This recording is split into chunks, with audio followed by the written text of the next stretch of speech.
para saan ba ginagamit itong A+ impregnator sealer? Ito po ay kadalasang ginagamit sa mga deco stones, yung mga natural stones, kagaya po ng mga grade slate o kaya sa mga bare concrete. Maganda po itong gamitin mga boss para po sa ating mga konkrito kung tayo po hindi pa magpintura. Nakakatulong po ito mga boss para hindi po mag-absorb ang tubig sa ating mga wall concrete. Ngayon, ipapakita ko po sa inyo mga boss itong aming Hardiflex na nilagyan po namin ng semento at buhangin. Dito po natin makikita mga boss kung talagang hindi ba makakasipsip ang tubig kapag nilagyan po natin ng A+ impregnator sealer. Kapag natuyo nito mga boss, wala kang makikitang bakas ng chemicals na nilagay mo sa ating simento. Doon mo na makikita mga boss ang resulta kapag ititesting na po natin gamit ang tubig. Unahin natin sa paglagay mga boss ng tubig, itong walang impregnator.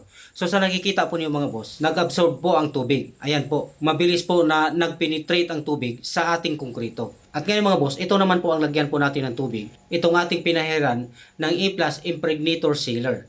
So as you can see po mga boss, hindi po nagpe-penetrate ang tubig sa ating konkrito. Parang tubig ulan na po ito mga boss na nakapatong sa ibabaw po ng dahon ng gabi. Hindi po siya nagpe-penetrate. Nakapatong lang po. Ayan po. So kung nagustuhan po ninyo ang video na ito mga boss, paki-follow nyo ako, i-like ang video na ito at i-share. Salamat po.